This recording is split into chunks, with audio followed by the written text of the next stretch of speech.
It's your English teacher, the English literature portion, and the class 11, and the topic that I'm going to teach you today, the Viburnum topic.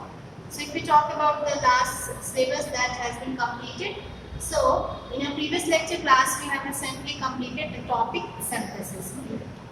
And I have also given you some exercises related to that chapter. I hope so that you have done it. Now, today we will start the literature portion because 2 points were completed, a photograph and the first one. And today we will start the next poem, that the Viburnum topic. That poem will come in your Unit 3rd exam and the topic synthesis. So, the poem is written by Ted Hughes, and it's a poem totally dependent upon a tree.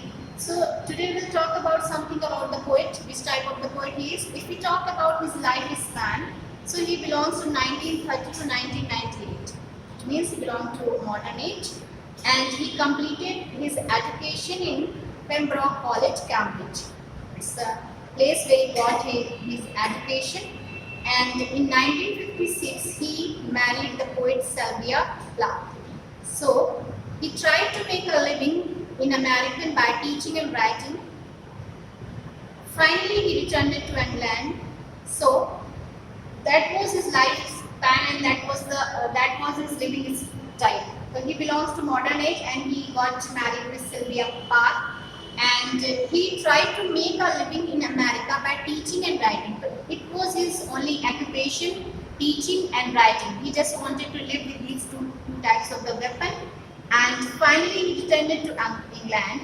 The most remarkable quality of Hughes' poems is an intense and obsessive fantasism with the words of birds and animals. So if we talk about the literary device of his poems, the unique quality of his poems, which type of the poet he was, or we can say the term that he has taken into his poem. What was the thought into his mind when he started writing some types of the poems.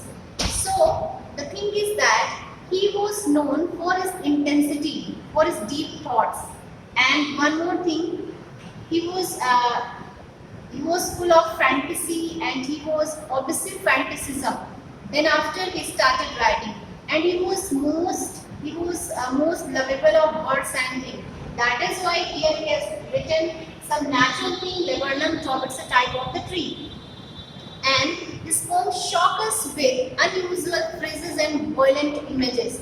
There is also a combination of violent images and unusual scenes, some strange scenes, some awkward scenes, and these are the speciality of his poems. So here we have talked about only the poet, and then after we proceed which type of the poem it is.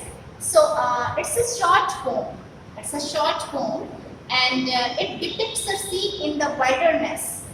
Whenever the things are not in order, the things are in chaos, something that is not in order, Viburnum tree stand there silent and peaceful. There is a type of the tree. Here we are talking about a tree.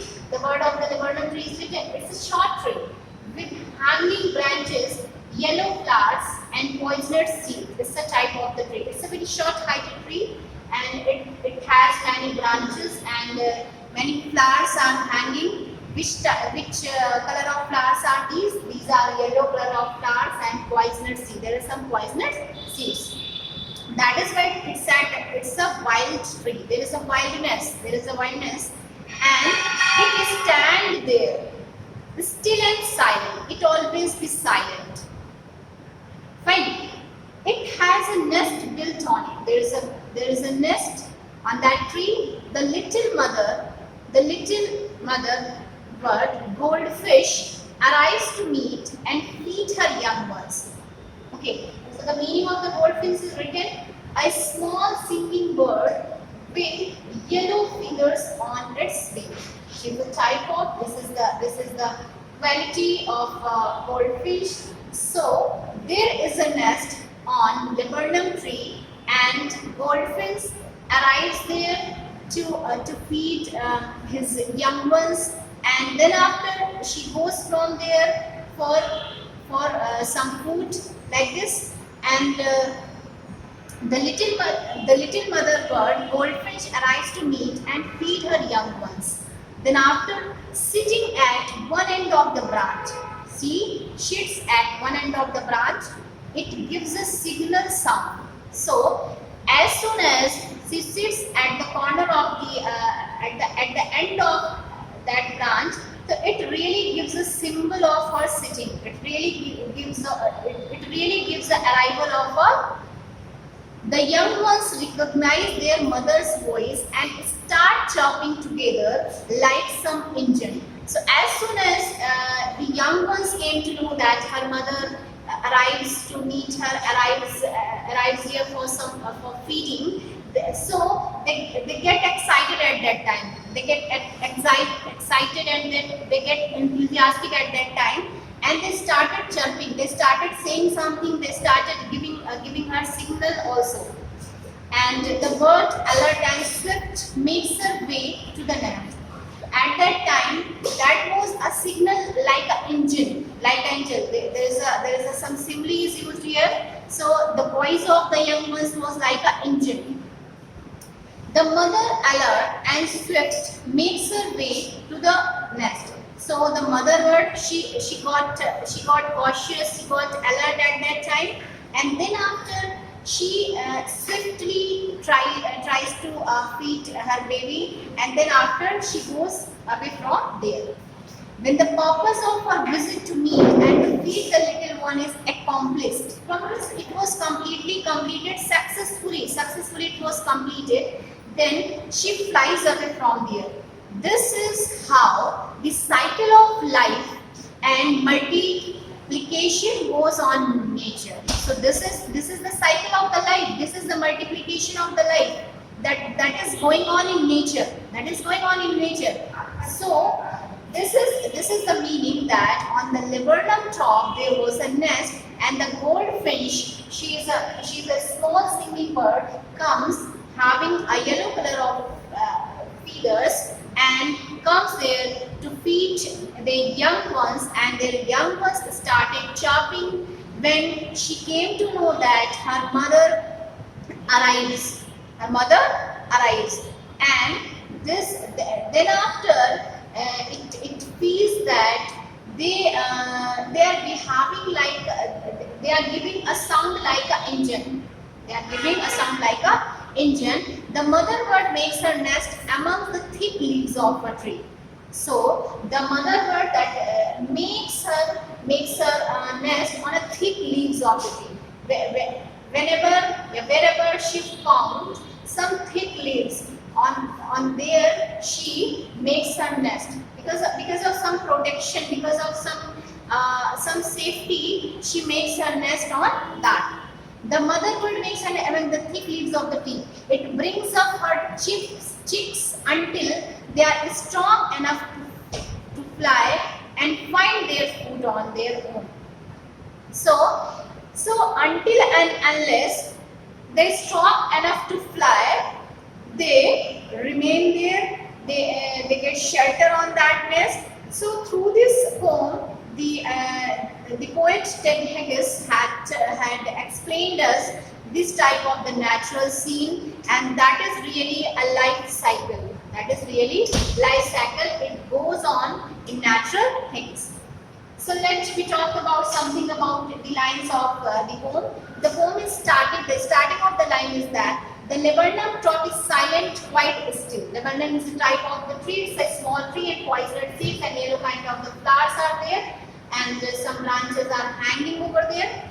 The laburnum top is silent. It always remains silent. It always remains still. There's not a single of noise on that tree. Quite still. It always be quite still. In the afternoon, yellow September sunlight. It's the time that the poet has described over here. What was the time? In the afternoon, it was the time of the September sunlight, and the atmosphere was something yellow. Was yellow, and few leaves yellowing. Some leaves are getting yellow at that time. All its seeds fallen, and the seeds were falling down. It was It was a month of September, and some leaves of that laburnum tree were yellow, and some seeds were falling down. Till the goldfinch come with a twinkling chirper, a suddenness, a startling at a branch end, then sleep as a lizard, and alert and abrupt. She enters the thickness, and a machine starts up of chirping and the tremor of wings and tripping. So first we will see some meaning of the difficult word. So goldfinch, goldfinch is a small singing bird, and with a twinkling, So what is the meaning of the twinkling? Twinkling means with a zar. Twinkling means with a zar. And then after cheer up. Cheer up word is given here. It means chirping, the voice of that word. So till the goldfinch come with a twittering chirp, a suddenness I started at a branching. So as soon as it came to know by the young ones that my mother arrives, they started chirping, and that goldfish arrives at the corner, or you can say at the end of the branch.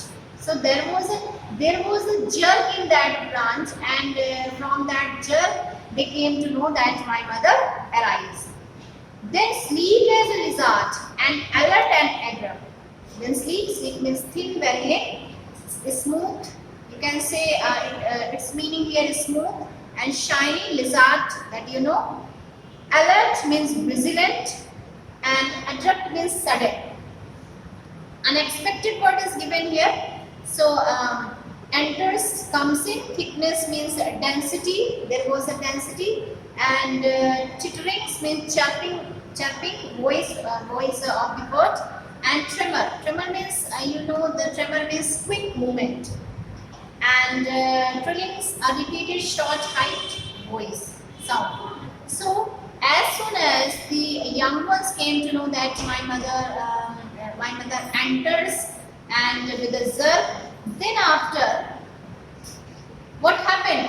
Like a lizard, like a thin lizard, like a smooth and thin lizard, they got very excited, they got very alert, and like an unpleasant scene, like an unexpected scene, that goldfish come, and she enters into the thickness of that branches, because the nest was built on the thickness of that leaves. So she comes in that way. She comes like a lizard, like a smoothie lizard, and she enters into the thickness of that branches.